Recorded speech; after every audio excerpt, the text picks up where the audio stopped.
আসসালামু আলাইকুম everyone, welcome to my channel টুকটাক রান্না। সবাইকে স্বাগত জানাচ্ছি আজকের এই পর্বে। আজকে আমি তৈরি করে দেখাবো পারফেক্ট দোকানের মতন ফুলকো ও মুচমুচে বেগুনির চপ। এবং এই বেগুনির চপ কিভাবে ঘন্টার পর ঘন্টা ফুলকো ও ক্রিস্পি থাকবে সেই টিপসই আজকে আপনাদের সাথে আমি শেয়ার করব। তো প্রথমে আমি বেসনটা তৈরি করে নিব। এখানে আমি 2 কাপ পরিমাণ বেসন দিয়ে দিলাম। এটাকে একটু হ্যান্ড হুইক্স দিয়ে খুব ভালো করে মিশিয়ে নিব। এখানে আমি 2 টেবিল চামচ কর্নফ্লাওয়ার অ্যাড করলাম।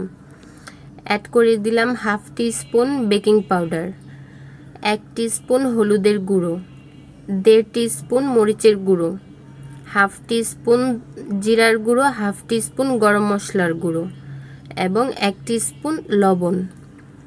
এই সব উপকরণগুলো আমি একসাথে মিশিয়ে নেব, শুকনো উপকরণগুলোকে।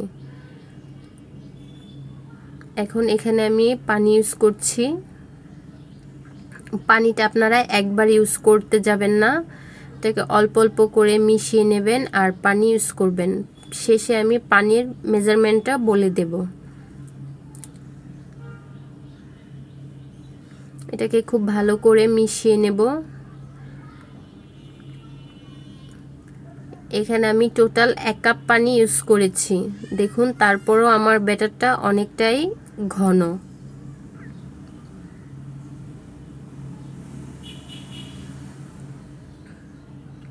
দেখতে পাচ্ছেন, এখানে আমি আরও কিছুটা পানি অ্যাড করলাম।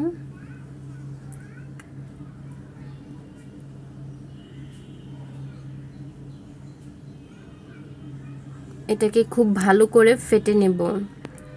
এটার ফেটাটা যতটা সুন্দর হবে, যতটা স্মুথ হবে, বেগুনির ওপরের লেয়ারটা ততটাই ক্রিস্পি হবে। এ পর্যায়ে অ্যাড করে দিচ্ছি 2 টেবিল স্পুন তেল। এতে করে যে বেগুনিতে যে পর্যাপ্ত তেলটা টেনে নেয় বা দেখা যায় বেগুনিতে চাপ দিলে তেল বের হয়, সেটা হবে না, আর তেলের পরিমাণটাও কম লাগবে। তো আমি আবারও সব কিছু খুব ভালো করে মিশিয়ে নিলাম। তো এই পর্যায়ে আমাদের এই ব্যাটারটা তৈরি হয়ে গেছে। এখন এটাকে আমরা এক পাশে রেখে দিচ্ছি। এখানে আমি একটি বেগুন নিয়ে নিয়েছি। আমি এটাকে পাতলা পাতলা করে স্লাইস করে নেব।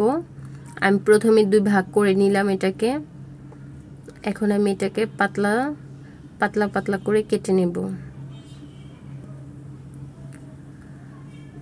যে দেখতে পাচ্ছেন, আমি সবগুলোকে পাতলা পাতলা করে কেটে নিচ্ছি।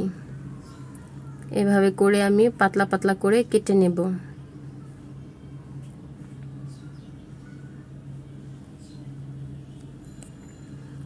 আপনারা অবশ্যই যখন বেসনের ব্যাটারটা তৈরি করবেন, আপনারা চেষ্টা করবেন একটু তেলটা দেওয়ার জন্য। এতে করে ব্যাটারটা খুবই সুন্দর এবং স্মুথ হয়।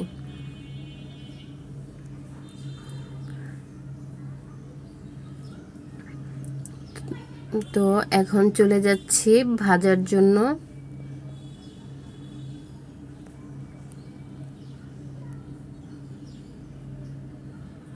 আমি যে ব্যাটারটা তৈরি করে রেখেছিলাম, এটা আধা ঘন্টার জন্য রেস্টে রেখে দিয়েছিলাম।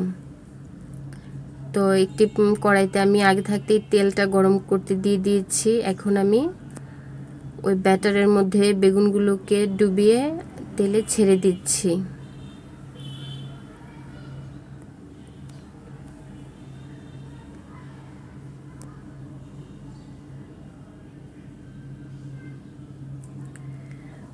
দেখতে পাচ্ছেন, ছেড়ে দেওয়ার সাথে সাথেই কিন্তু আমাদের বেগুনিগুলো ফুলে উঠেছে। দেখুন, আপনারা এখানে অবশ্যই ওই তেল আর কর্নফ্লাওয়ারটা ইউজ করবেন, তাহলে একদম টেস্ট দোকানের মতো পাবেন এবং ক্রিস্পি ও মুচমুচে থাকবে ঘন্টার পর কয়েক ঘন্টা। তো আমি এপিটোপিট করে একটু এগুলোকে লাল করে ভেজে নেব।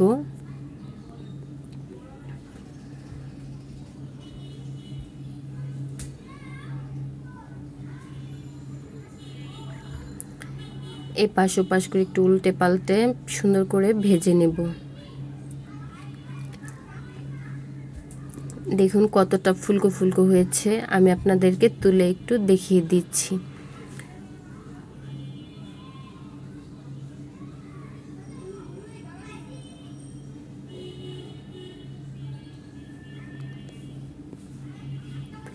দেখুন কতটা ফুলকো ফুলকো হয়েছে, দেখতেই পাচ্ছেন।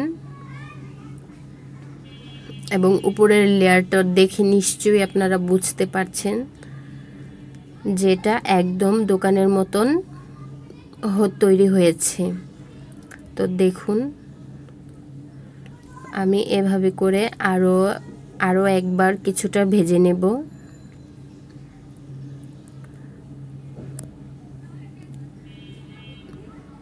আমি আবারও কিছুটা ভেজে নিচ্ছি।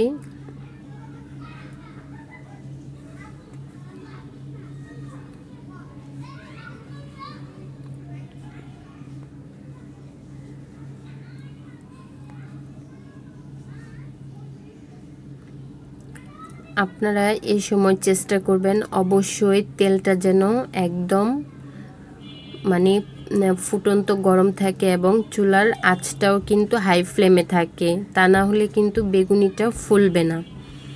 এটা দেওয়ার সময় চুলার আঁচটা একদম হাই ফ্লেমে রাখবেন। হাই ফ্লেমে রেখে পরে এটাকে একটু মিডিয়াম আঁচে রেখে এপিট ওপিট করে ভেজে নিলেই হয়ে যাবে।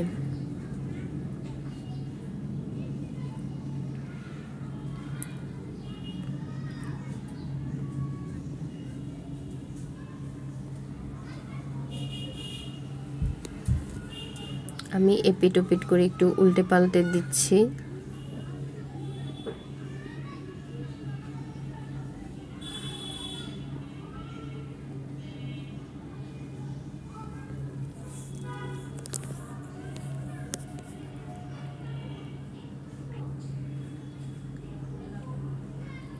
দেখুন আমি এটাকেও তুলে দেখাচ্ছি আপনাদেরকে।